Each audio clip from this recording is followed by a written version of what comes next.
आज भी अंबेडकर नगर में बसपा का प्रबुद्ध वर्ग सम्मेलन है। जी हां, इस सम्मेलन में विचार संगोष्ठी का तीसरा दिन है। आज सुबह 11 बजे आलापुर विधानसभा में सतीश चंद्र मिश्रा का संबोधन भी होगा। अकबरपुर मुख्यालय पर बसपा जनसभा को भी संबोधित करेंगे सतीश चंद्र मिश्रा, जो कि जनरल सेक्रेटरी हैं बीएसपी के और इसके अलावा राज्यसभा सांसद भी हैं।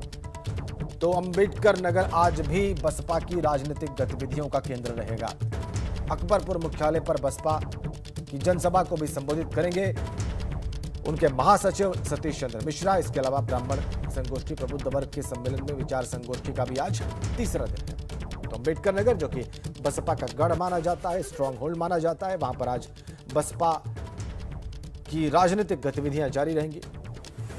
25 जुलाई कल भी वहां पर प्रबुद्ध वर्ग सम्मेलन में गोष्ठी हुई थी, आज भी होगी और आज जनसभा भी होगी बहुजन समाज पार्टी की, जिसको संबोधित करेंगे बीएसपी के जनरल सेक्रेटरी, उनके राज्यसभा सांसद सतीश चंद्र मिश्रा। उनका ब्राह्मण चेहरा भी है, तो वो प्रबुद्ध वर्ग सम्मेलन की संगोष्ठी को भी संबोधित करेंगे और इस जनसभा को भी बहुजन समाज पार्टी की संबोधित करेंगे। सीधा अंबेडकर नगर चलते हैं और वहां से जुड़ गए हमारे संवाददाता, हमारे सहयोगी अनुभव शुक्ला। अनुभव, दर्शकों को बताइए कि कल जो प्रबुद्ध वर्ग सम्मेलन हुआ था, संगोष्ठी हुई थी, उसमें और आज होने वाली संगोष्ठी में बड़ा फर्क क्या है, और ये जो जनसभा की बात कही जा रही है बसपा की, इसमें कितने लोगों को परमिशन है और ये कैसे आयोजित होगी? देखिए, बेसिकली ब्राह्मणों को रिझाने की तैयारी बसपा ने की है। जिस तरीके से मायावती ने ऐलान किया था, उसके बाद 23 तारीख से ये शुरुआत अयोध्या से हुई। हालांकि हाईकोर्ट ने चूंकि रोक लगा रखी है ब्राह्मण किसी भी जातिगत सम्मेलन पर, इसीलिए इसको ब्राह्मण सम्मेलन ना कह के बीएसपी कह रही है कि प्रबुद्ध वर्ग के सम्मान में विचार संगोष्ठी। अब संगोष्ठी में आप भी जानते हैं, हम भी जानते हैं कि 50 से 60 लोग, 70 लोग, 100 लोग अधिकतम हो सकते हैं। पर जब कोई चुनावी जनसभा होती, कार्यक्रम होती, तो 1000, 1500, 2000 लोग होते हैं। और ऐसा ही हमने अयोध्या में देखा, जहां परमिशन 50 की थी लेकिन संख्या काफ़ी अधिक थी।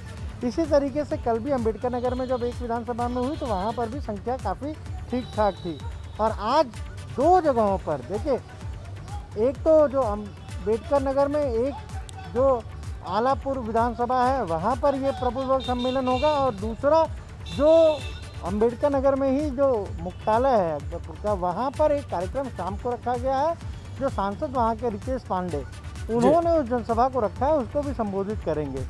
पहला फेज जो है वो 29 तारीख तक चलेगा। खुद सतीश चंद्र मिश्रा ने ये बात अयोध्या में कही थी कि अभी पहला फेज हम यहाँ कर रहे हैं अयोध्या, अंबेडकर नगर, वहाँ पर 2 दिन हो रहा है। फिर सुल्तानपुर भी जाएंगे, प्रयागराज जाएंगे, प्रतापगढ़ करेंगे। उसके बाद 29 तारीख को जब ये फेज़ ख़त्म हो जाएगा, पहला फेज इस प्रबुद्ध वर्ग विचार संगोष्ठी का, कुछ 1-2 दिन का ब्रेक लेंगे और फिर मथुरा जाएंगे, वृंदावन जाएंगे। यानी कोशिश यही है कि कैसे ब्राह्मणों को अपने साथ जोड़ा जाए। और 2007 वाला, हमने खुद उनसे बात की थी, हमने पूछा था कि आपको लग रहा है कि 2007 वाला सोशल इंजीनियरिंग का फार्मूला इस बार भी चलेगा? तो उन्होंने कहा बिल्कुल चलेगा।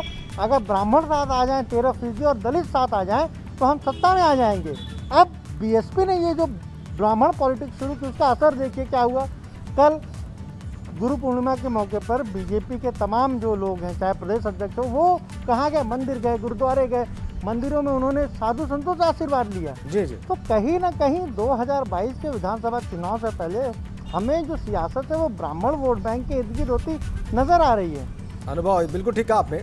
ब्राह्मण पॉलिटिक्स और पॉलिटिक्स में जो ब्राह्मणों का जो शेयर है, उसको लेकर पिछले दिनों से चर्चा उफान पर है। इसके बहुत सारे कारण हैं, हम सब जानते हैं अनुभव। लेकिन एक बार जनसभा पर भी फोकस करिए कि आज जो जनसभा की बात है, उसमें और इस संगोष्ठी में कितना फर्क रहेगा?